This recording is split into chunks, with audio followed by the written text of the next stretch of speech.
Hello guys, আজকে অনেকদিন মধ্যে একটা মিনি ব্লগ করব। তো আজকে এই ব্লগটা হলো এই যে ফুলটাকে নিয়ে। দেখতেই পাচ্ছ এই ফুলটা কিনে আনলাম, তো দেখাচ্ছি তোমাদের সব। এই যে কত সুন্দর ফুল গাছ, এটা অনেকের বাড়িতে আছে, তাই জন্য ভাবলাম যে আমার বাড়িতে আজকে লাগাবো এটা। তো দেখি কিরকম লাগে। তো এই যে গাইস ফুলটা দেখতেই পারছো, এখন পেপারে মোড়া রয়েছে, তখন খুলবো তখন দেখাচ্ছি। আর পুঁতবো সে ওই বাইরে মাটির মধ্যে পুঁতবো, কোনো টবে টবে পুঁতবো। ফুলটাকে দেখো তোমরা, ও কত সুন্দর লাগছে না? এটা কিন্তু কলমের ফুল গাছ। এই ফুলটার নামটা ঠিক জানি না, কিন্তু সবার বাড়িতে দেখি পুরো সামনে ফ্রন্টে এরকম থাকে, তো বাড়িটার লুক পুরো চেঞ্জ হয়ে যায় ফুল গাছটার জন্য। তো আমিও আনলাম আজকে, তো এটাই বাইরে গিয়ে পুঁতবো। কেমন লাগছে গাছটা তোমাদের? আর গাছটার নামটা কি ঠিক জানি না, কমেন্টে জানিও তো।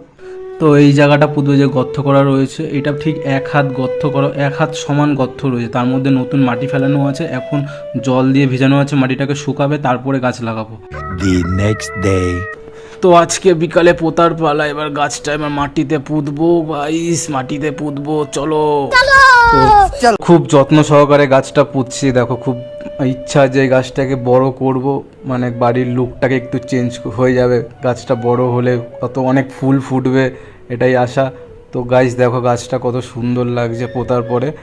তো কীরকম লাগছে কমেন্টে অবশ্যই জানিও তোমরা। গাছটা খুব যত্ন সহকারে পুঁতলাম।